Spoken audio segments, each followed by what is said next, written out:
မင်္ဂလာပါရှင်ဖြူလေးပါဒီနေ့မျိုးမိတ်ဆက်ပေးချင်တာကတော့ PT ကနေပြီးတော့အသေးထပ်မံထွက်ရှိထားတဲ့ပိုကောင်းပုံမြန်ပြီးတော့ပို့ပြီးတော့အသုံးပြုရလွယ်ကူတဲ့ PTH Retail Post System အကြောင်းပဲဖြစ်ပါတယ်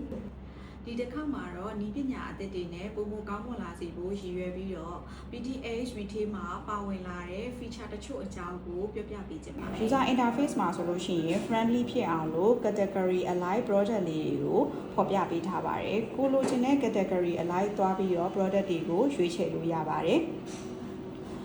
variation ရှိတဲ့ product တွေကိုရွေးချယ်မယ်ဆိုလို့ရှိရင်လည်း variation alike ကိုကြိုက်နေတဲ့ရာ product ကိုရွေးချယ်ပြီးတော့ cut ထဲကိုထည့်လို့ရပါတယ်။အရေးအတွက်ကိုလည်းကြိုက်တယ်လို့ add on လုပ်လို့ရပါတယ်။ဒီဘက်က add to cart လုပ်လိုက်ပြီဆိုတာနဲ့ cart ထဲမှာတခါတည်း product တွေကဝင်သွားပါပြီ။ဒီ cart ကိုကမရှင်းသေးဘူးဆိုလို့ရှိရင်လည်း save cart လုပ်ပြီးတော့မှတ်ထားခဲ့လို့ရပါတယ်။အဲ့ဒီအချိန်မှာနောက်ထပ် cart တစ်ခုကိုရှင်းပေးတာမျိုးပြုလုပ်လို့ရပါတယ်။ discount တွေပေးခြင်းနဲ့ဆိုရင်လည်း discount ပေးခဲ့လို့ရပါတယ်။ပြီးရင်တော့ဒီဈေးဝယ်ကိုတခါတည်းမှတ်သားထားမယ်ဆိုရင်လည်း customer ကို create လုပ်ပြီးတော့မှတ်သားထားလို့ရပါတယ်။ customer ရဲ့နာမည် ဖုန်းနံပါတ်နဲ့သူ့ရဲ့ address တွေကိုပါတခါတည်းဖြည့်ခဲ့ပြီးလို့ရပါတယ်။ပြီးရင်တော့ကိုက voucher ဖွင့်မှာဖြစ်တဲ့အတွက် pay ကိုနှိပ်ပေးပါ။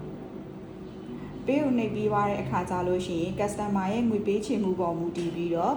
cash ban စသဖြင့်ရွေးချယ်ခဲ့လို့ရပါတယ်။ customer ကငွေမလုံလောက်လို့ pay နှစ်ခုကနေပေးခဲ့တယ်ဆိုရင်လည်း split payment ကိုရွေးလို့ရပါတယ်။ကျမတို့ AYA pay ဆိုလို့ရှိရင် AYA pay နဲ့တဝက် KPZ pay နဲ့တဝက်ပေးပါမယ်။ပြီးရင်တော့အားလုံးပြီးသွားပြီဆိုရင် confirm payment ကိုနှိပ်လို့ရပါပြီ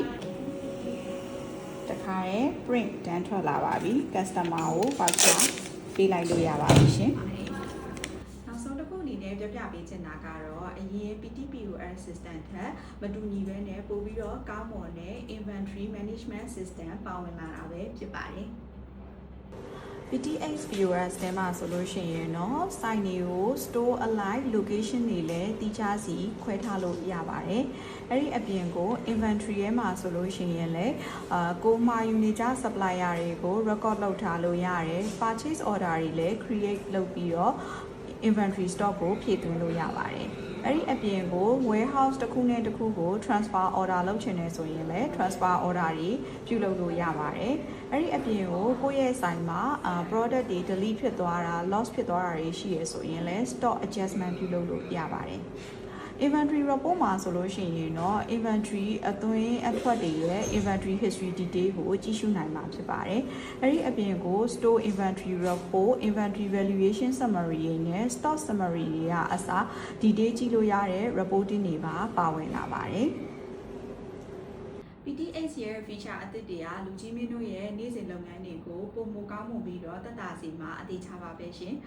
အသုံးပြုချင်တယ်ဆိုလို့ရှိရင်တော့ video ရဲ့ setting ကိုအချိန်မရွေးဆက်သွယ်မေးမြန်းနိုင်ပါတယ်